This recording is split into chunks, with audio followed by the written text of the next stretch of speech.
नमस्ते दोस्तों, Indic divine channel पे आप सभी को स्वागत है। आप सभी ने प्रेत योनि के बारे में तो जरूर पढ़ा या सुना होगा। क्या है प्रेत योनि का रहस्य? किस प्रकार मृत्यु के बाद इंसान प्रेत योनि प्राप्त करता है और कैसे फिर से उसे इस योनि से मुक्ति मिलती है? इन्हीं सब विषयों पर बनी है हमारे आज के ये वीडियो। सामान्यतः प्रेत शब्द अशरीरी आत्माओं के लिए प्रयोग किया जाता है। यह आत्मा की उस स्थिति का द्योतक है जबकि शरीर तो नष्ट हो जाए पर आत्मा संसार से बंधी रहे। यह आत्मा की एक अस्वाभाविक स्थिति है।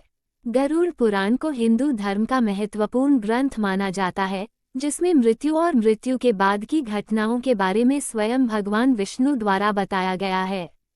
साथ ही इसमें पुनर्जन्म, कर्म, आत्मा, पाप पुण्य, नीति नियम और धर्म से जुड़ी बातें भी बताई गई हैं। गरुड़ पुराण के अनुसार मृत्यु के बाद आत्मा किसी न किसी योनि में प्रवेश करती है। इसमें 84 लाख योनियों का उल्लेख मिलता है, जिसमें पशु योनि, पक्षी योनि, वृक्ष योनि, कीड़े मकोड़े की योनि और मनुष्य योनि आदि हैं। लेकिन आत्मा का प्रवेश किस योनि में होगा यह उसके द्वारा किए कर्मों पर निर्भर करता है। गरुड़ पुराण में प्रेत योनि का भी जिक्र मिलता है। जीवन में किए गए पापों का परिणाम भोगने के लिए आत्मा को मृत्यु के बाद प्रेत योनि मिलती है, और जब उस पाप फल भोग समाप्त हो जाता है जिसके कारण उसे प्रेत योनि प्राप्त हुई है, तब वह उस योनि से मुक्ति पा लेता है और फिर से नया शरीर को धारण कर पाता है। प्रेत वायु शरीर प्रधान होते हैं।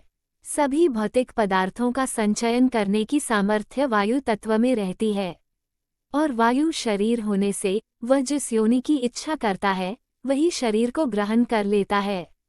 परंतु कुछ ही समय तक वह उस शरीर में ठहर सकता है, पीछे सब पार्थिव परमाणु शीघ्र ही बिखर जाते हैं।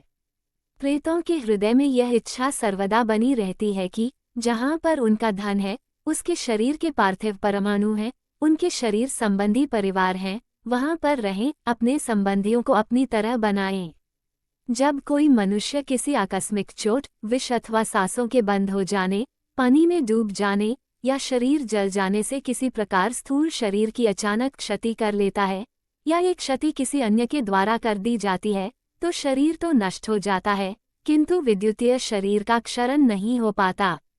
अथवा अचानक आघात से शरीर के अंग काम न करने से या शरीर के अनुपयुक्त हो जाने से विद्युतीय शरीर का क्षरण नहीं हो पाता, तो आत्मा उसी से बंधी रह जाती है।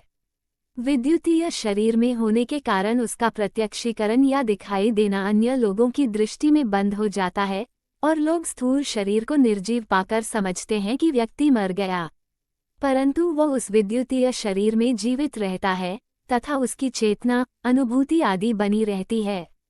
साथ ही तृष्णा, कामना, इच्छा आदि भी बनी रहती है, परंतु क्रिया के लिए शरीर नहीं होता। शरीर की क्रिया समाप्त होने से विद्युतीय केंद्रों में संचित विद्युत का क्षरण अल्प हो जाता है और वह उसी विद्युतीय स्थिति में जीवित रहता है।